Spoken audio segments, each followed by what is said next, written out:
Professor Mauro Ferreira, língua portuguesa, literatura brasileira, língua espanhola.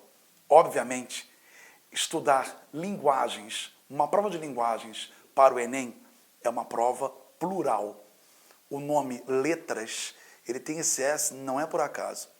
A parte de linguagens é uma parte plural em que não há uma fronteira entre o que é gramática, o que é interpretação e o que é literatura. Na verdade, as questões dialogam esses elementos que compõem este código linguístico e, por que não dizer, de emoções que se chama o universo da nossa língua materna, que no caso do Brasil, obviamente, é a língua portuguesa. A brasilidade em nossas letras. Obviamente, a literatura brasileira, ela trabalha com os diversos momentos históricos e, por que não dizer, sentimentais do ser humano. A periodização literária, que vai desde o quinhentismo até o modernismo, só para relembrarem, ordem: quinhentismo, barroco, arcadismo, romantismo, e aí temos os estilos concomitantes: realismo, naturalismo, parnasianismo, simbolismo, pré-modernismo e modernismo. Obviamente, a pós-modernidade que estamos vivendo até os dias de hoje. E é claro, quando se fala em brasilidade, dois estilos literários alçam, ganham importância neste sentimento de brasilidade. São eles romantismo e modernismo. Todo mundo sabe que o romantismo e o modernismo, esses dois estilos, transitam e traduzem a emoção de brasilidade. Então, nunca se esqueçam. Uma diferença básica entre os dois é que na estética romântica haverá a visão brasileira ufânica. O que é ufanismo? Ufanismo, nacionalismo exacerbado. Obviamente, é a visão de Brasil idealizada. É só se lembrar do samba da Imperatriz Leopoldinense. Sou índio, sou forte, sou filho da sorte, sou natural. Obviamente, este fragmento também fazia parte do poema Ijuca-Pirama, de Gonçalves Dias. Ijuca-Pirama, que significa aquele que deve morrer em Tupi-Guarani. Juca-Pirama se escraviza no lugar do pai, demonstrando o amor filial, demonstrando a idealização da personagem, ou do personagem, como queiram. Obviamente, este índio simboliza a brasilidade mais ufânica, mais idealizada, mais perfeita. No modernismo, teremos a brasilidade crítica, a brasilidade pé no chão, a brasilidade irônica, a brasilidade iconoclasta. O que significa a palavra iconoclasta? Ruptura com o passado. Então, obviamente, a estética modernista, ela vai revisitar o Brasil nas suas origens ou na sua atualidade, criticando este país. De Peri, personagem romântico lá do Guarani, do Alencar, da estética romântica, a Macunaíma, personagem modernista, nós temos aquela famosa tiragem entre o herói clássico, tradicional, e, obviamente, o herói anti-herói, o homem visto através de suas mazelas, dos seus pequenos deslizes, obviamente, da sua visão mais concreta e mais irônica. Bem, no romantismo, o Brasil é idealizado, porque o homem romântico é aquele o quê? Que não se adapta ao mundo real, porque ele considera o mundo real trágico e, como consequência, ele foge para o mundo idealizado. E essa fuga, ora pode ser através da infância, e é só se lembrar de Casimiro de Abreu. Ai, que saudades que eu tenho da aurora da minha vida, da minha infância querida, que os anos não trazem mais. Ora para a natureza pátria, no famoso Canção do Exílio, de Gonçalves Dias, Minha terra tem palmeiras, onde canta o sabiá. As aves que aqui gorjeiam, não gorjeiam como lá. Ora, através da morte, porque a morte é a maior das fugas românticas. Só se lembrar de Álvares de Azevedo, no poema Lembrança de Morrer. Obviamente, a morte, para ele, é a visão, a escolha desta idealização de sair do mundo real, que é trágico, e evadir para um mundo idealizado, para um mundo de sonhos, em que amores serão permitidos, em que Brasis serão idealizados. Esta visão romântica. Em contrapartida, na visão modernista, que não nega simplesmente o romantismo, traduz, se coloca, transita, dialoga. Tanto que a canção do exílio vira o quê? Minha terra tem macieiras da Califórnia, mas custam 100 mil réis a dúzia. Ou seja, há uma visão irônica deste país, que é idealizado, que é fantástico, que é maravilhoso, mas que é muito o quê? Custoso. Então, obviamente, há essa visão mais irônica, esta visão mais crítica da própria realidade. Eu diria a vocês que a periodização literária ela vai transitar com a emoção humana. Quando se fala no quinhentismo, eu tenho a questão, eu diria a questão primordial, a questão inicial, o Brasil descoberto. Quando se fala no romantismo, eu tenho a independência do Brasil. Obviamente, essa visão é o início do período nacional de nossas letras. O período colonial, quinhentismo, que muitos autores nem consideram um estilo de época propriamente dito, mas uma fase introdutória, o barroco, da visão dicotômica, da visão do céu versus terra, da visão antropocêntrica versus a visão teocêntrica. Temos o arcadismo, em que eu tenho a questão bucólica, em que a mulher, estão lembrados? Marília de Dirceu, Tomás Antônio Gonzaga, em que a mulher é dona do rebanho e dona do coração do poeta. E aí eu tenho o romantismo, em que a visão idealizada do Brasil, da infância, da mulher amada. Eu tenho realismo, naturalismo, parnasianismo, com uma visão mais materialista da realidade. Eu tenho ali a questão racional, a questão científica sendo trabalhada.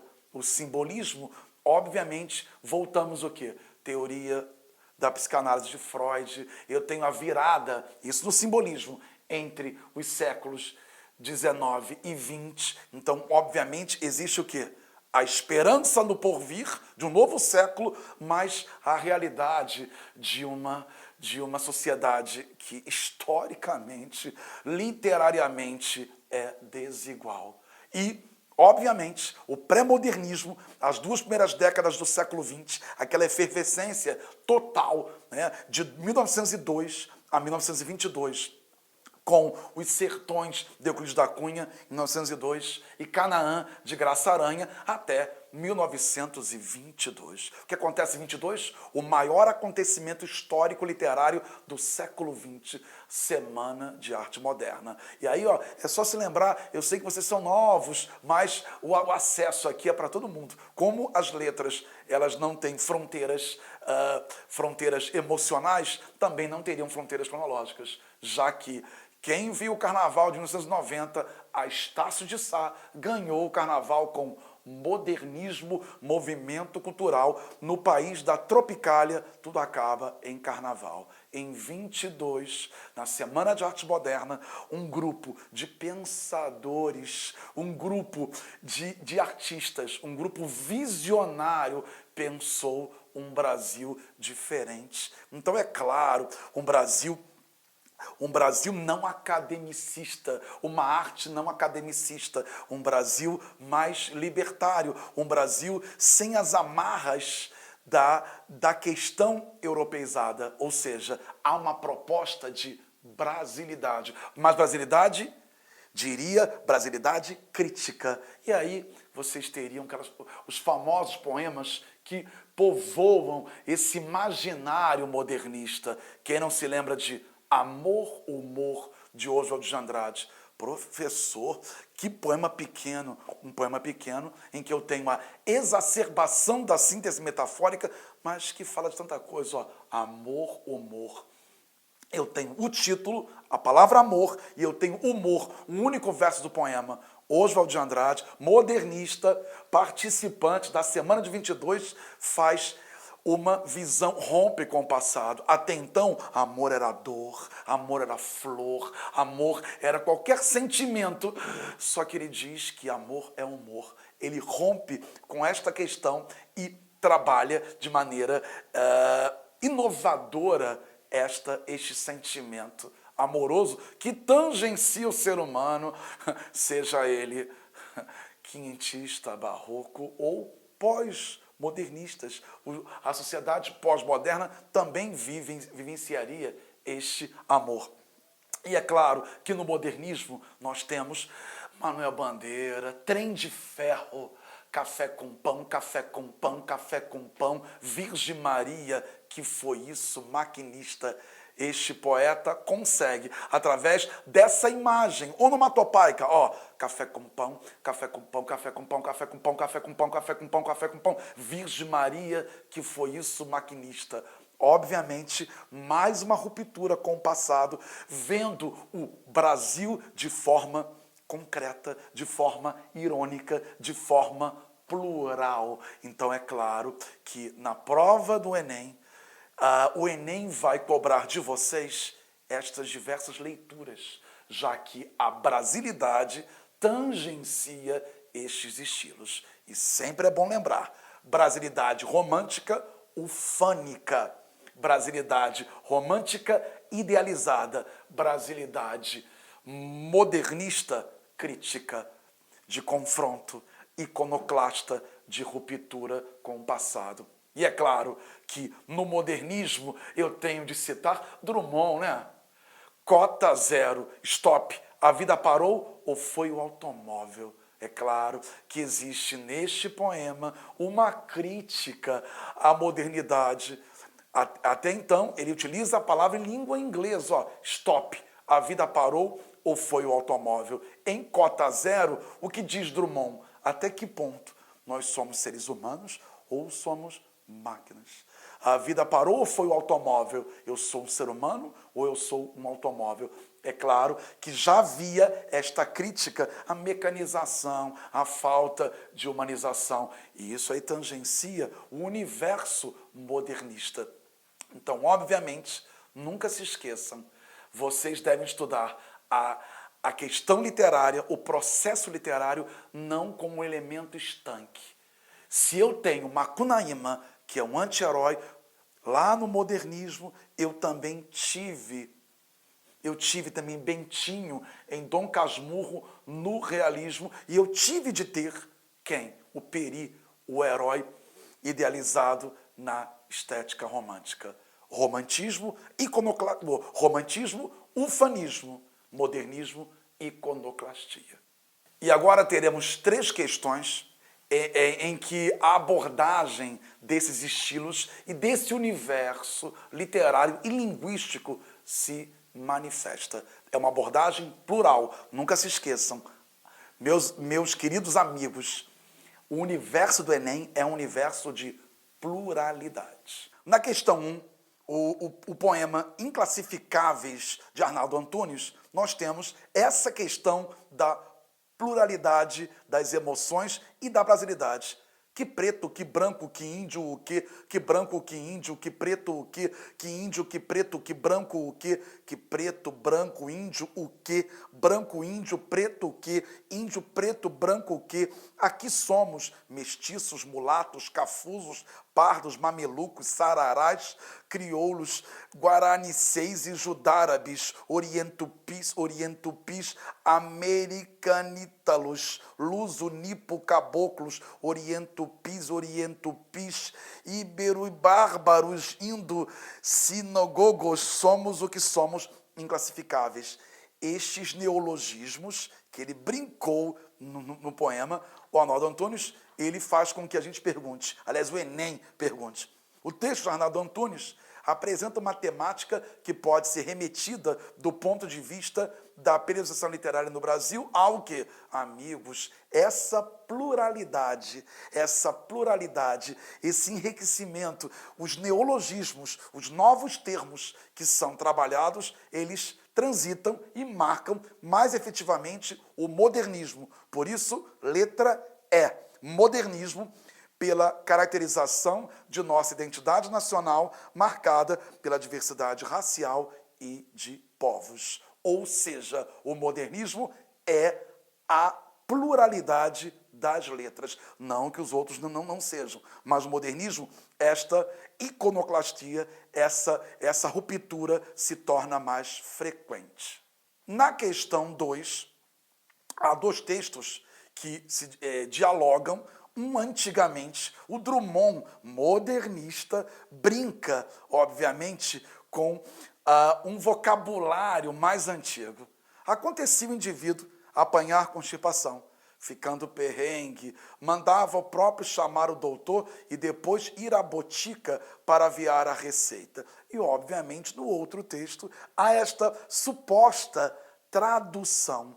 Acontecia o indivíduo apanhar um resfriado, ficando mal. E, obviamente, no enunciado da questão, nós temos, comparando-se esses dois textos, verifica-se que, na segunda versão, houve mudanças relativas ao quê? Vocabulário, construções sintáticas, pontuação, houve mudanças fonéticas ou de regência verbal. Obviamente, mudanças de vocabulário. Nós tivemos aí a cobrança da atualização de um vocabulário mais antigo para um vocabulário atualizado.